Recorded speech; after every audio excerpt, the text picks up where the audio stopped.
আসসালামু আলাইকুম রহমতুল্লাহি অবরকাতুহু। সম্মানিত দর্শক, চীন থেকে প্রধানমন্ত্রী ফিরে এলেন এবং তারই চীন সফরকে মহাচীনের প্রাচীর টপকিয়ে মহাচীন বিজয় এরকমভাবেই সংসদে উত্থাপিত হয়েছে এবং সরকার এবং বিরোধী দল টেবিল চাপড়ে প্রচণ্ড সমঝোতা নিয়ে একে অপরের সঙ্গে গলাগলি করে প্রধানমন্ত্রীর এই চীন সফরকে স্বাগত জানিয়েছেন। প্রধানমন্ত্রী তার বক্তব্যে পার্লামেন্টে তিনি যেটি বলেছেন সেটি হলো তিনি বাংলাদেশের স্বার্থ রক্ষা করেছেন। আর বিরোধী দল বলেছে যে ওখানে যে সকল সমঝোতা স্মারক MOU স্বাক্ষর হয়েছে সেগুলো যেন পার্লামেন্টে উপস্থাপিত হয়। অন্যদিকে যে সকল বার্নিং ইস্যু ছিল, আমাদের 1 নম্বর বার্নিং ইস্যু ছিল যে রোহিঙ্গাদের সমস্যা সমাধান করা। তো রোহিঙ্গাদের এই সমস্যা চীন যেভাবে সমাধান করতে চাচ্ছে ঠিক সেভাবে যদি আমি যতটুকু নিজে বুঝি, এটা মানে চীন বলেছে বা সরকার বলেছে নট লাইক দ্যাট। আমি যতটুকু বুঝি তাতে করে চীনের কথা মতো যদি বাংলাদেশ চলে তাহলে একেবারে উইদিন 24 ঘন্টার মধ্যে পুরো কক্সবাজার অঞ্চলে যুদ্ধ শুরু হয়ে যাবে। কারণ কি? কারণ হলো যে আমাদের সীমান্তের ওপারে আরাকান আর্মি যারা ক্ষমতা দখল করে আছে, আরাকান আর্মির সঙ্গে চীনের যোগাযোগ আছে, কিন্তু চীন এখানে আরাকান আর্মিকে রেখেছে প্রক্সি হিসেবে। তাদের সাথে সম্পর্ক ঠিক অস্ত্র দিচ্ছে না, সাপ্লাই দিচ্ছে না, আবার সম্পর্ক খারাপ করছে না, আবার আরাকান আর্মিও চীনের সঙ্গে আলোচনার দরজা বন্ধ করেনি। আর অন্যদিকে নেপিদোতে অর্থাৎ মায়ানমারের রাজধানী যেটাকে ইয়াঙ্গুন বলা হয়, সেই ইয়াঙ্গুনে যে সরকার আছে, সামরিক জান্তা সরকার, সেই সরকারের উপর চীনের একছত্র আধিপত্য। তো চীন চাচ্ছে যে ওই পাশ থেকে যদি সেই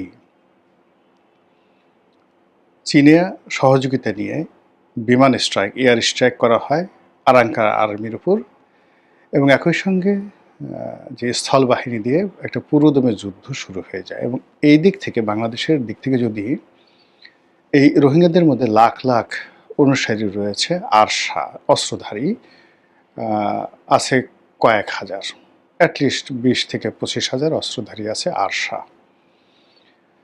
তো এই আরসাকে যদি সেনাবাহিনী, বাংলাদেশ সেনাবাহিনী এবং বাংলাদেশ সরকার প্রমোট করে এবং আরাকান আর্মিকে মানে দুই দিক থেকে চাপ সৃষ্টি করা হয়, তাহলে আরাকান আর্মি পালিয়ে যাবে এবং সেখানে যে ভ্যাকুয়াম তৈরি হবে তখন আলোচনা করে সরকারের সাথে যোগাযোগ করে রোহিঙ্গাদেরকে সেখানে নেবে। এই গেল চীনের প্রস্তাব। আমেরিকার প্রস্তাবটা কি? একেবারে উল্টো। আমেরিকা চাচ্ছে যে এখানে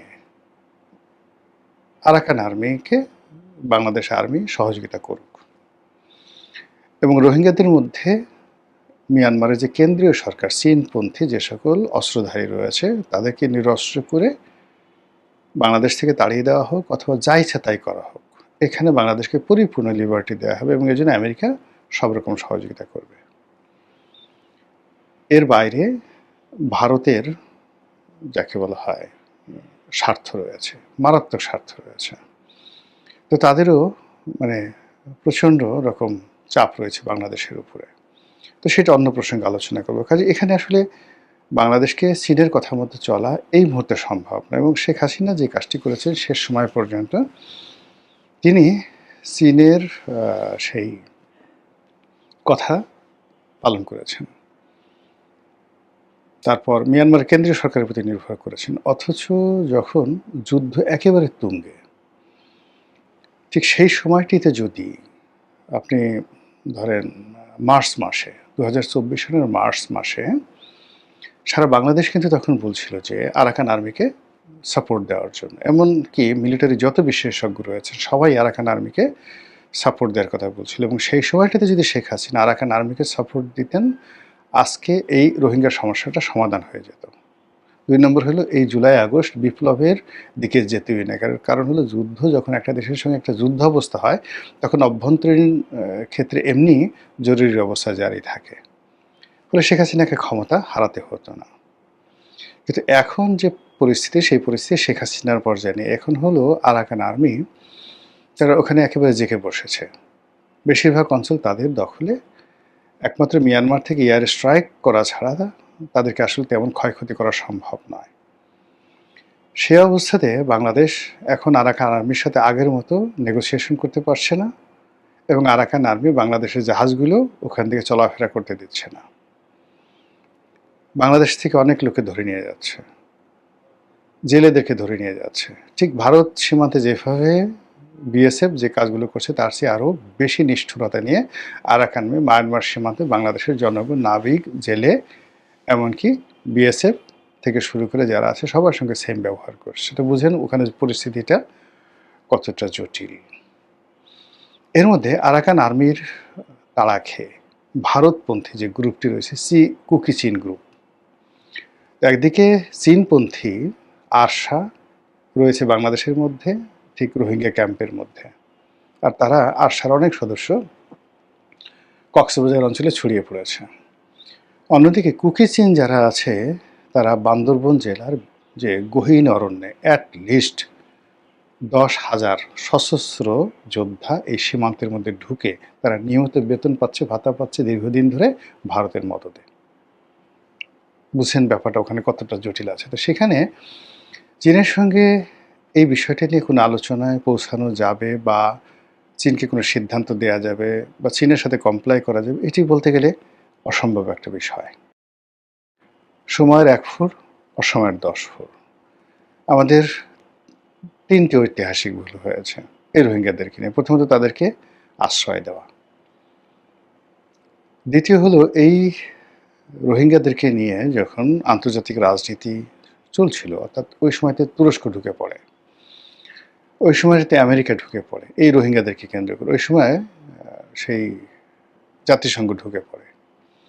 আমরা এই পুরো প্রক্রিয়াটিতে যদি তাদেরকে সিল করে দিতাম যে নো, এটা হবে না, তোমরা যদি তাদেরকে সাহায্য করতে চাও বাংলাদেশ সীমান্তে নয়, নো ম্যানস ল্যান্ডে নিয়ে যাও, আদারওয়াইজ আমাদের এই সীমান্তে আমি এই তোমাদেরকে তৎপর করতে দেবো না, যতক্ষণ পর্যন্ত তারা আমাদের এখানে আসে দে উইল বি সিল্ড।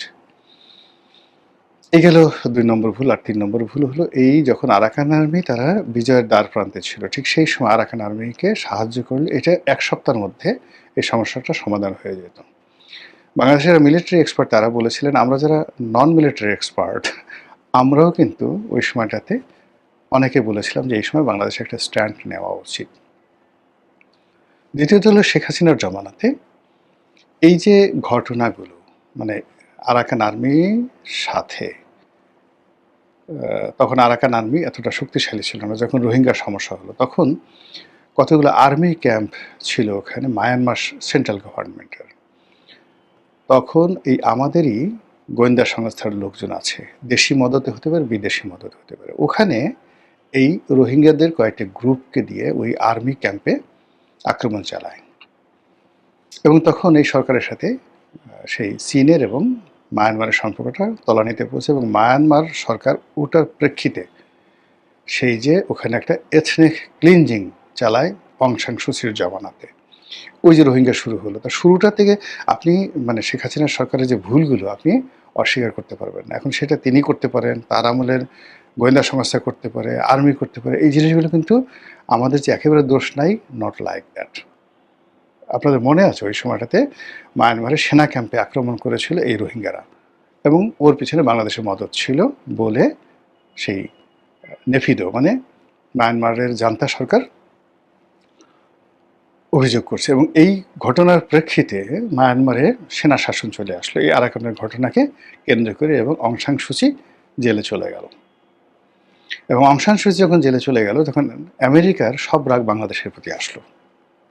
এই যে শেখ হাসিনার বিরুদ্ধে তাকে উচ্ছেদ করার যে রাগ, এই রাগটা আসলো এই কারণে যে এই যে মিয়ানমার ক্রাইসিস, রোহিঙ্গা ক্রাইসিস, এটা তো অং সান সুচির গণতান্ত্রিক সরকার যার প্রতি আমেরিকার ছায়া ছিল। এই পুরো সমস্যাটা সৃষ্টি হয়েছে আওয়ামী লীগ জমানাতে। এই কারণে তারা এই যে রোহিঙ্গাদেরকে ওখানে মায়ানমার সরকারের বিরুদ্ধে লাগিয়ে দেওয়ার কারণে কি হলো, সেখানে গণতান্ত্রিক প্রক্রিয়া চলে গেল, আর্মি চলে আসলো, চীনের আধিপত্য প্রতিষ্ঠা হয়ে গেল। ফলে বুঝেন বিষয়টা কতটা জটিল হয়ে ক্ষীর হয়ে গেছে এবং এখন এটা কোন অবস্থার মধ্যে আছে। এগুলো একটা।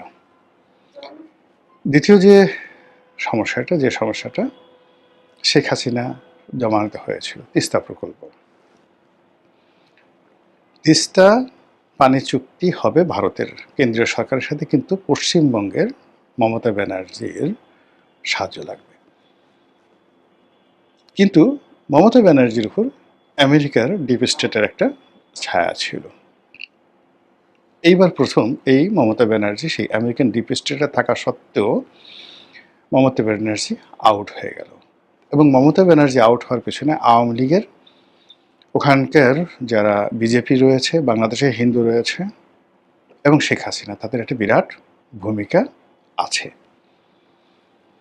তো যা হোক, এখন এই মমতা ব্যানার্জির জন্য আসলে তিস্তা চুক্তিটি নরেন্দ্র মোদী স্বাক্ষর করতে পারেননি।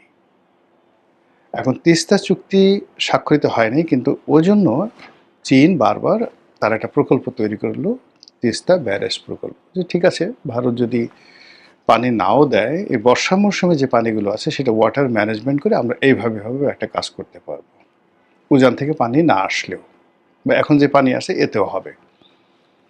কিন্তু এটা তো ভারত করতে দেবে না। এর কারণ হলো এই চীনের যে ফন্দি ফিকির, এখানে শুধুমাত্র আমাদের উপকারের জন্য নয়, সেই উপকারের পেছনে তাদের একটা সামরিক কুমতলব আছে। তখন ভারত বলল যে তিস্তা তোমরা ব্যারেজ করতে চাও, ভালো কথা, চীনের অর্থ লাগবে না, আমরা সেই ব্যারেজটা করে দেব। তো শেখ হাসিনা বলল যে ঠিক আছে, করে দাও, তুমি পানি চুক্তি করো, নচেত তিস্তা ব্যারেজটা করে দাও। ওদিকে চীন বলছে আমাদেরটা নাও। এখন ভারতের তিস্তা প্রকল্প বনাম সেই ব্যারেজ প্রকল্প, তো ওখানে ভারতের সাথে দুটো, একটা হলো তিস্তা পানি চুক্তি আর একটা হলো ব্যারেজ চুক্তি। তা শেখ হাসিনা প্রাণান্ত চেষ্টা করছিলেন টুইন করার জন্য, অর্থাৎ যদি পানি চুক্তি হয়ে যায় এবং ভারতের সাথে তিস্তা ব্যারেজ হয়ে যায়, তাহলে বাংলাদেশের একেবারে 16 কলা পূর্ণ। অন্যদিকে যদি চীনের দিকে চলে যায়, তাহলে ভারতে তার যে দরজা, রাস্তা বন্ধ হয়ে যায়। চীনের মূল যে ক্যারেক্টারিস্টিক সেটা হলো চীন কখনোই কারো পার্মানেন্ট বন্ধু নয় এবং কারোর সঙ্গে টাকার বাইরে, অর্থের বাইরে, ব্যবসা বাণিজ্যের বাইরে সে কোনো চিন্তাই করে না। কাজী শেখ হাসিনার তো পলিটিক্যাল শেল্টার দরকার, সামটাইমস অর্থ দরকার, লজিস্টিক সাপোর্ট দরকার, গোয়েন্দা সাপোর্ট দরকার, রয়ের সাপোর্ট দরকার, মোসাদের সাপোর্ট দরকার, সিআইএর সাপোর্ট দরকার। তো এই কম্প্যাক্ট যে সলিউশন, এটা তাকে নরেন্দ্র মোদী বা দিল্লি দিতে পারত। কিন্তু চীন বা পাকিস্তান কিংবা আমেরিকা, চীন অর্থ দেবে, পাকিস্তান দুষ্ট বুদ্ধি দেবে, আর আমেরিকা মাতব্বরি করবে। এটা দিয়ে শেখ হাসিনা পারছিল না, আর না পারার কারণে চীনের সাথে সর্বশেষ তার সম্পর্কটা নষ্ট হয়ে যায়। এই অবস্থাতে মানে শেখ হাসিনা চলে গেলেন, আর আমাদের এই গত 2 বছরে যত সমস্যা, সেই সমস্যা আগে যা ছিল শেখ হাসিনার জমানাতে তার চেয়ে আরও 10 গুণ বেড়ে গেছে। তিস্তার সমস্যা বেড়ে গেছে, চীনের সাথে সম্পর্ক জটিল হয়ে গেছে, ভারতের সাথে সম্পর্কের দরজা বন্ধ হয়ে গেছে, আমাদের যতটুকু অর্থনৈতিক সঙ্গতি আছে সেটা বন্ধ হয়ে গেছে, আমেরিকার সাথে সম্পর্কটা নষ্ট হয়ে গেছে। মধ্যেগণে ইউনূস, এনসিপি, জামাত, তারা যে একটা জটিল পরিস্থিতি সৃষ্টি করেছে পুরো রাজনীতির অঙ্গনে। এখন কি যে হচ্ছে কেউ বলতে পারবে না, নো বডি ইজ হ্যাপি, কেউ সুখী নয়। এখানে শিয়ালেরা বাঘের মতো হুঙ্কার দিচ্ছে, বাঘেরা ছাগলের মতো ভ্যা ভ্যা করছে, ছাগলেরা সিংহের গর্জন দিচ্ছে। দেশে এলো কলিকাল, ছাগলে চাটে বাঘের গাল। এখানকার রাজনীতিতে মরীচিকা চলছে, আমরা বুঝতে পারছি না যে মরুদ্যান কত দূর, পানি কোথায় আছে, আমাদের প্রাণ কোথায় আছে, ভ্রমরা কোথায় আছে। কিন্তু আমরা এই মনে হয় যে এখানে গেলে আজকে আমরা সেই এই কাজ করলে উন্নতি লাভ করতে পারবো, যে আমাদেরকে, আমরা এতটা বিপদে, যে আমাদেরকে আশ্বাস দিচ্ছে, আমরা সঙ্গে সঙ্গে তাকে বিশ্বাস করছি। তো এর প্রেক্ষিতে প্রধানমন্ত্রী যখন মালয়েশিয়ায় গেলেন, সবাই ধারণা করলেন যে মালয়েশিয়াতে যাওয়ার সাথে সাথে বিরাট একটা শ্রমিকের ওয়ার্ক অর্ডার তারা পাবেন। ২০ লাখ বা ১০ লাখ শ্রমিক নেবে, ৫ লাখ শ্রমিক নেবে, এরকম একটা অর্ডার। বাংলাদেশ খুশিতে আনন্দে বন্যা বইবে।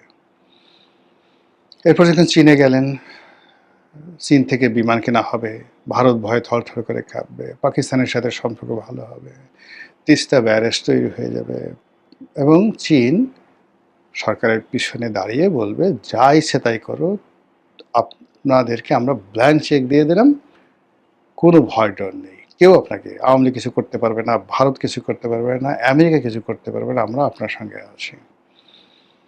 কিন্তু দেখা গেল দুটো সফরই আনাকুম জানাকুম। ইট ওয়াজ মোর দ্যান নাথিং। ইংরেজিতে যদি বলি, ইট ওয়াজ মোর দ্যান নাথিং। মানে বোগাসবো, কোনো কিছু না হওয়ার চাইতেও, মানে যদি অথর্ব কোনো কিছু থাকে, সেটাকে বলা হয় it is more than nothing. তো সেই দিক থেকে আমরা সুন্দর জাঁকজমকপূর্ণ অনুষ্ঠান দেখেছি। গেলেন, আসলেন, সুন্দর কথা বললেন, এভরিথিং ভেরি নাইস। কিন্তু প্রতিটাই অন্তঃসার শূন্য। দীর্ঘমেয়াদে মার্কিলিস্তানের সাথে, মানে মালয়েশিয়ার সঙ্গে, চীনের সঙ্গে একটা সম্পর্ক স্থাপিত হবে, কিন্তু ইমিডিয়েটলি এই মুহূর্তে সরকারের যেটি দরকার সেগুলো কুইনায়ন দরকার, সেই কুইনায়ন হচ্ছে না। ফলে সরকারের পরবর্তী গন্তব্য কোথায়? আমেরিকাতে, ইউরোপে, নাকি ভারতে? এবং সরকারের যে চলমান সমস্যাগুলো রয়েছে, সেই সমস্যাগুলো সরকার কোন খাত থেকে সমাধান করবে, এটাই এখন দেখার বিষয়। মহান আল্লাহ আমাদের সবাইকে হেদায়েত দান করুন, হেফাজত করুন। আসসালামু আলাইকুম ওয়া রাহমাতুল্লাহি ওয়া বারাকাতুহু।